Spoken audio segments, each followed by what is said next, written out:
10 بیٹے تھے جناب عبد المطلب کے، انہوں نے 6 شادیاں کی مختلف وقتوں میں، 10 بیٹے تھے۔ نبی پاک علیہ السلام کی دادی جو ہیں سگی دادی، ان سے 3 بچے ہوئے جناب عبد المطلب کے، ایک حضرت عبداللہ، ایک جناب ابو طالب اور ایک زبیر۔ یہ 3 بچے، یہ سگے 2 چچا ہیں، باقی بھی چچا ہیں، ابو لہب بھی ہیں، دیگر بھی ہیں، جناب عباس بھی ہیں، لیکن یہ 2 سگے بھائی ہیں ابو طالب اور زبیر حضرت عبداللہ رضی اللہ تعالیٰ عنہ کے۔ حضرت عبداللہ چھوٹے بیٹے ہیں جناب عبد المطلب کے، لیکن خوبصورت سب سے زیادہ تھے، حسین سب سے زیادہ تھے، اور بہادر سب سے زیادہ تھے، سخی سب سے زیادہ تھے، اور گفتگو کرنے کا ملکہ اور سلیقہ اور اپنی بات سمجھانا اور دل میں اتار دینا، اس کا طریقہ سب سے زیادہ آتا تھا۔ اور جب گفتگو کرتے حضرت عبداللہ تو کسی شخص کے چہرے پر نظر ٹکا کے نہیں، نظریں جھکا کے بات کرتے، اور کمال یہ تھا کہ حسن ہے، جمال ہے، جوانی ہے۔ ایک عورت فریفتہ ہو گئی، اس نے آ کے حضرت عبداللہ کو دعوت دی کہ میں اتنا کچھ دوں گی، آپ میری طرف متوجہ ہوں۔ آپ نے فرمایا خبردار، مرد کے لیے سب سے قیمتی چیز اس کی غیرت ہوتی ہے، میں غیرت مند ہوں، کبھی کسی ناجائز چیز کی طرف توجہ کر سکتا۔ یہ جو یہودی تھے نا، یہودی شروع سے بڑے مکار ہیں، انہوں نے تورات کے اندر وہ نشانیاں پڑھ لی تھی نبی پاک علیہ السلام، یہ جانتے تھے جناب عبداللہ کو کہ حضور کا نور یہاں منتقل ہو گیا۔ ان کے جو کاہن تھے نا، کاہن، یہ جانتے تھے۔ حضرت عبد المطلب رضی اللہ تعالیٰ عنہ نے ایک دفعہ منت مانگی تھی کہ اگر میرا فلاں کام ہو جائے تو میں اپنے ایک بیٹے کی قربانی کروں گا۔ وہ معاملہ حل ہو گیا، آپ زمزم کے کنویں کا حل ہو گیا، بیٹا ذبح کرنا ہے، قرآن اندازی کی تو قرہ نکل آیا جناب عبداللہ کے نام کا۔ اب جب بیٹا ذبح کرنے لگے تو ساری دنیا اکٹھی ہو گئی، سب سے خوبصورت بچہ، اب کیا کریں؟ انہوں نے کہا جو تورات جاننے والا کوئی ہو اس کے پاس جائیں۔ ایک بی بی تھی بڑی ماہر تھی تورات جاننے، اس سے جا کے مشورہ کیا تو وہ کہنے لگی اس کا طریقہ ہے نا، آپ ایک طرف جناب عبداللہ کو کھڑا کریں، ایک طرف ایک اونٹ کھڑا کریں، قرآن اندازی کریں، اگر تو قرآن نکلا حضرت عبداللہ کے نام کا تو اونٹ ڈبل کر کے پھر قرآن اندازی کر لیں، اور اگر پھر قرآن حضرت عبداللہ کے نام کا نکلا تو اونٹ 2 کی جگہ 4 کر دیں۔ جب تک قرہ اونٹ کے نام کا نہیں نہ نکلتا، اونٹ بڑھاتے جائیں، ڈبل کرتے جائیں، 2 کے 4 کیے، 4 کے 8 کیے، اونٹ تقریباً 100 ہو گیا۔ 100 اونٹ جب ہوا نا تو پھر جا کے قرہ نکلا، یعنی 1 2 کر کے اونٹ، یعنی 1 کر کے سمجھ لیں اونٹ بڑھائے جا رہے تھے۔ تو اب 100 اونٹ ہوا تو قرہ نکلا اونٹوں کے نام کا، تو 100 اونٹ ذبح ہوئے جناب عبداللہ کی طرف سے۔ اس وقت سے طے ہو گیا عربوں میں کسی کا خون بہا دینا ہو، کسی شخص کے انتقال پر دیت دینی ہو، جرمانہ تو 100 اونٹ ہے۔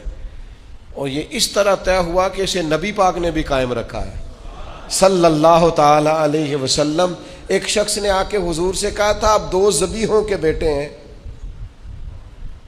تو حضور مسکرائے، تو پوچھنے والوں نے پوچھا حضور 2 ذبیح کون سے؟ فرمایا ایک جناب اسماعیل اور ایک میرے والد جناب عبداللہ۔ ان کے لیے دمبا آ گیا تھا، گویا ان کے لیے 100 اونٹ بن گئے تھے، لیکن دونوں اللہ کے راستے میں قربان ہونے کو تیار۔ وہ چونکہ جانتے تھے یہودی یہ ساری باتیں مشہور ہو گئی، ان کا حسن بھی، جمال بھی، خوبصورتی بھی، اور پھر 100 اونٹ ان کی طرف سے ذبح ہوئے، یہ ساری باتیں بھی جب معروف ہو گئیں، تب یہودی جو تھے وہ چاہتے نہیں تھے معاذ اللہ ثم معاذ اللہ کہ نبوت ادھر جائے۔ وہ تو اتنا جانتے تھے حضور کو کہ قرآن کہتا یعرفونہ کما یعرفون ابناءہم، وہ تو محبوب آپ کو اس طرح جانتے ہیں جس طرح بندہ اپنے بیٹوں کو جانتا ہے، یعنی 2 بچے جڑواں ہوں تو کوئی اور پہچانے نہ پہچانے، ماں باپ پہچان لیتے ہیں، یہ تو اس طرح جانتے ہیں جس طرح اپنے بیٹوں کو جانتے۔ تو ایک دن وہ اکٹھے ہو کے جناب عبداللہ کو شہید کرنے کی غرض سے آئے۔ ایک جنگل میں آپ تشریف فرما تھے، واپس آ رہے تھے تو وہ شہید کرنے آ گیا یہودی، قربان جائیں۔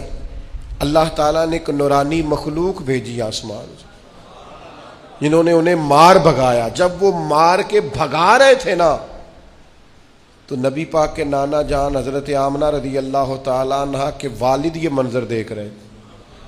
ان کی بیٹی بھی اس دور کی بیٹیوں میں سب سے زیادہ حسین، سب سے زیادہ پاک باز، اخلاق میں سب سے زیادہ اعلیٰ، اپنا مزاج حضرت ابراہیم علیہ السلام کی شریعت پر ہے، چونکہ نبی پاک کے والدین ملت ابراہیم پر ہے، اس طریقے پر عبادت، ریاضت، بت پرستی سے، شرک سے، کفر سے پاک.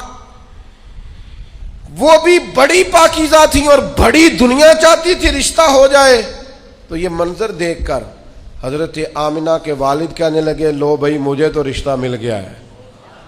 انہوں نے جا کے کسی طریقے حضرت عبد المطلب کو پیغام بھیجا. جناب عبد المطلب بھی جانتے تھے کہ بڑی شانوں والی بیٹی ہے. اللہ نے موقع بنایا، یہ نکاح ہو گیا، اور پھر امی بن کر امانت آمنہ کی گود میں آئی. یہ حسین نونہال نبی کریم علیہ السلام جناب آمنہ کی گود میں آئے، اور کسی پکارنے والے نے کہا ہو درود تجھ پہ بھی آمنہ، ہو درود تجھ پہ بھی. میں ضد نہیں کیا کرتا پر میرا دل کرتا ہے ہم سارے حضور کی والدہ پر درود کہیں. میرا دل کرتا ہے، میری خواہش ہے. بولیے ذرا، ہو درود تجھ پہ بھی، ہو درود تجھ پہ بھی، تیرے لال پر بھی سلام ہو. تیری گود کتنی حسین ہے، ملا جس کو ماہ تمام ہے. ہو درود تجھ پہ بھی آمنہ، تیرے لال پر بھی سلام ہو. قربان جائیں حضرت آمنہ کی گود میں. اور ابھی نبی پاک والدہ کے شکم نور میں ہی تھے کہ جناب عبداللہ تجارت کرنے کے لیے گئے. آپ کے والد، بعد نے لکھا ہے آپ کے ننہال تھے، بعد نے لکھا ہے آپ کے والد کے جناب عبد المطلب کے ننہال تھے مدینے میں. وہاں واپسی پہ جناب عبداللہ کا وصال ہو گیا، بخار ہوا، انتقال ہو گیا. اور پھر 6 سال عمر تھی یا 4 سال عمر تھی، با اختلاف روایات جناب آمنہ حضور کو لے کر گئیں قبر پر جناب عبداللہ کی، اور واپسی پر مقام ابوا پر ان کا بھی وصال ہو گیا. اور جناب ام ایمن کہتی ہیں جناب آمنہ کا جب وصال ہو رہا تھا تو مجھے بیٹا تھما کے، پیارے محمد صلی اللہ علیہ وسلم کا بازو مجھے تھما کے کہہ رہی تھی میرے بیٹے کا خیال رکھنا.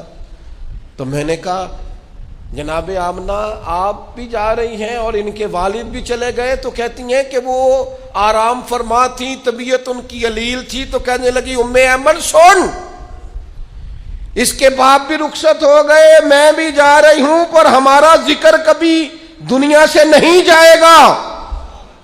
ہمارا ذکر تا صبح قیامت، بعد قیامت بھی ہمیشہ ہوتا رہے گا. تو جناب ام ایمن کہتی ہیں میں نے کہا وہ کس طرح؟ تو کہتی ہیں بیماری کے عالم نے اشارہ کر کے کہنے لگی میں نے چونکہ پاکیزہ بیٹا پیدا کیا ہے لہذا میرا ذکر قیامت کے بعد تک بھی قائم رہے گا.